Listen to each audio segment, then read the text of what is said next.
इस नौजवान सैयदजादे को देखिए जो रशिया में एमबीबीएस की डिग्री हासिल करने गया हुआ था। वापस पाकिस्तान आया छुट्टियां मनाने, अपने माँ बाप को मिलने, लेकिन बदकिस्मती से 28 तारीख को जो इसके साथ सलूक किया गया, आज इसके माँ बाप ने बजाय इसके कि अपने बेटे को वापस रशिया भेजते, आज अपने बेटे को कब्र में उतार दिया। अब वजह क्या बनी, क्यों इसको मारा गया, मारने वाले कौन थे, इस सारी कहानी मैं आपको अपनी इस वीडियो में बताऊंगा। इस नौजवान के लिए आवाज बुलंद करें। इस नौजवान के माँ बाप ने बड़ी मेहनत मजदूरी करके अपने बच्चे को रशिया भेजा था। माँ जो कि सिलाई का काम करती थी, दिन रात मेहनत करती थी कि मेरा बेटा कामयाब हो जाए। बाप स्कूल टीचर था, रिटायरमेंट मिली, 60-70 लाख रुपए मिला और कुछ माँ ने पैसे इकट्ठे करके करोड़ से 1.5 करोड़ में अपने बेटे को भेजा कि हमारा बेटा अपनी फीसिस को अदा करे, डॉक्टर बने और हमारी जिंदगी बदल सके, हमारे दिन बदल सके। लेकिन सारे माँ बाप के ख्वाब चकनाचूर हो गए। आज इस नौजवान को माँ बाप ने अपने हाथों से कब्र में उतार दिया। जनाब अली ज़रियत अब्बास जो कि सैयदजादा था, बहावलपुर का रिहायशी नौजवान है और थाना सिविल लाइंस में एक एफआईआर दर्ज हुई। इलाके का नाम है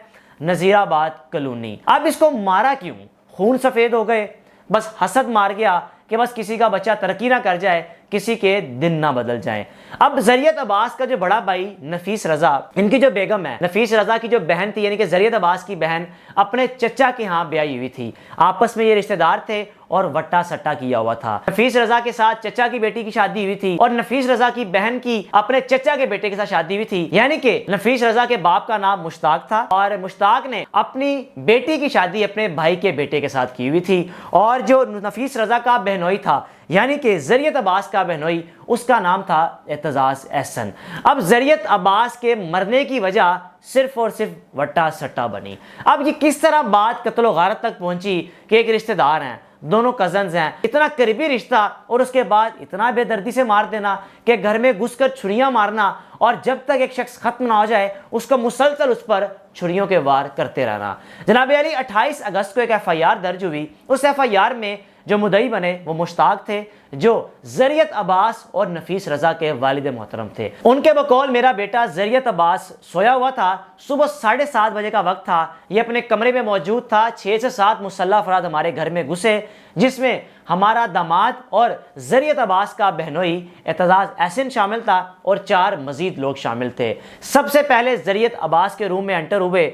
7:30 बजे का टाइम था। ज़रियत अब्बास के मुंह पर तकिया रखा और उसके बाद मुसलसल छुरियों के वार करके उसको जख्मी कर दिया। अब इतने में जब घर में शोर शराबा हुआ, खवातीन को मारना शुरू किया, तो नफीस रजा जो कि ज़रियत अब्बास का बड़ा भाई था, वो वॉशरूम में था। उसने जैसे ही सुना कि मेरे घर में चीखो पुकार की आवाज़ आ रही है, बाहर निकला, अपने माँ बाप को बचाने की कोशिश की, ज़रियत अब्बास को बचाने की कोशिश की, बहनों की बचाने की कोशिश की, तो उन दरिंदों ने, उन जालिमों ने इस पर भी हमला कर दिया। यकीन जानिए इस वक्त नफीस रजा भी जिंदगी और मौत की कश्मकश में है। उसका बायां हिस्सा, बाजू से निचला हिस्सा सारा जख्मी है, उसको भी छुरियां मारी गई। अब ये बात कत्लो गारत तक कैसे पहुंची, इतनी नफरतें कैसे बढ़ी, ये सारी कहानी मैं आपको अपनी इस वीडियो में बताऊंगा। अब जब नफीस रजा की शादी हुई और नफीस रजा की बहन की शादी एतजाज एहसन के साथ हुई, शादी के 2 माह बाद नफीस रजा की बहन को पता चला, यानी कि ज़रियत अब्बास और नफीस रजा की बहन को पता चला कि जो मेरा खामद है एतजाज एहसन, उसने एक और शादी कर रखी है। अब इस शादी का जैसे ही पता चला तो घर में मामलात ख़राब होना शुरू हो गए। एतजाज एहसन ने अपनी बेगम यानी ज़रियत अब्बास और नफीस रजा को मारना पीटना शुरू कर दिया और तशद्दुद का निशाना बनाता रहा कि तुमने खामोश रहना है, तुमने किसी को नहीं बताना, मैंने शादी कर रखी है। तकरीबन 1 साल ऐसे गुजर गया। नफीस रजा ज़रियत अब्बास की बहन वो जुल्म बर्दाश्त करती रही, तशद्दुद बर्दाश्त करती रही। बिल आखिर 1 साल बाद जब उसने छोड़ने का फैसला किया कि मैं एतजाज एहसन को छोड़ूंगी और अपने माँ बाप के घर वापस चली जाऊंगी, तो जनाब एतजाज एहसन के साले यानी कि नफीस रजा और ज़रियत अब्बास के माँ बाप अपनी बेटी को घर वापस ले गए। अब दूसरी जानिब एतजाज एहसन की जो दूसरी बेगम थी वह भी अपने मैके वापस चली गई और नफीस रजा की बहन भी अपने घर में वापस आ गई। नफीस रजा ने अपनी बेगम को नहीं छोड़ा, उसने अपनी बेगम को घर में ही रखा कि मैं आपको तलाक नहीं दूंगा, लेकिन जो आपके भाई ने किया वो नाकाबिले बर्दाश्त है कि उसने हमें धोखा दिया, कम से कम बता तो देता। और दूसरा, पिछले 1 साल से हमारी बहन को तशद्दुद का निशाना बना रहा है। अब पिछले 1 साल से नफीस रजा की बहन अपने घर में अपने वालिदैन के साथ रह रही थी। ये अचानक से बात कत्लो गारत तक कैसे पहुंची, 26 तारीख को जो कि चेहलम था, पूरे मुल्क में जुलूस का, मजालिस का इनेकाद किया गया और अहले तशरीह जो हैं एक बड़ी तादाद में निकलते हैं, चहलम के मौके पर जुलूस और मजालिस के लिए निकलते हैं। अब उसी जुलूस के दौरान दोनों खवातीन यानी कि एतजाज हसन की दोनों बेगमें एक जुलूस में इकट्ठी हो गईं।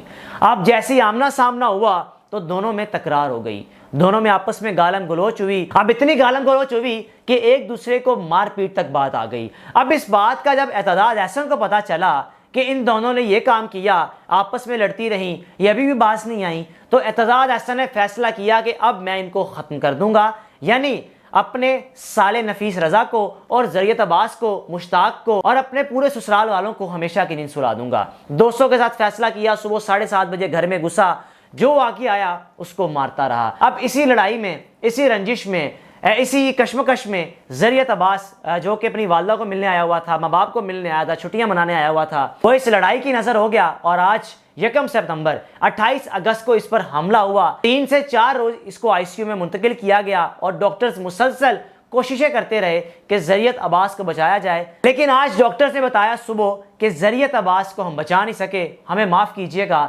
ज़रियत अब्बास अल्लाह को प्यारा हो चुका है। अब आप सोचें कि इस सारी लड़ाई में, इस सारी रंजिश में, इस सारे मामलात में, इन लड़ाई झगड़े में ज़रियत अब्बास का क्या कसूर था? वो तो बेचारा डॉक्टर बनने वाला था, खूबसूरत नौजवान जिसकी माँ ने सिलाई करके, बाप ने रिटायरमेंट का पैसा लगा के इसको रशिया भेजा कि हमारे दिन बदल जाएंगे, लेकिन आज उन्हीं माँ बाप ने अपने बेटे को कब्र में उतारा और इस वक्त उस घर में मातम बिछी हुई है। जिनका नौजवान बच्चा दुनिया से चला जाए कि उनके दिल पर क्या गुजरती है। ज़रियत अब्बास को इंसाफ कौन देगा? पुलिस ने एफआईआर तो दर्ज कर ली है, अब जो कातिल हैं उनको गिरफ्तार करने की कोशिश की जा रही है कि उनको गिरफ्तार किया जाए और कैफे किरदार तक पहुंचाया जाए। आप भी आवाज़ बुलंद करें ताकि ज़रियत अब्बास के जो कातिल हैं, जिन्होंने ज़रियत अब्बास को मारा, उनको पुलिस गिरफ्तार करे और उनको सलाखों के पीछे बंद करके इबरत का निशान बनाए कि कोई कोशिश ऐसी ना कर सके, किसी भी मासूम शहरी को नाहक मारने की कोई कोशिश ना कर सके। अपने मेज़बान को इजाज़त दीजिए। अल्लाह हाफ़िज़।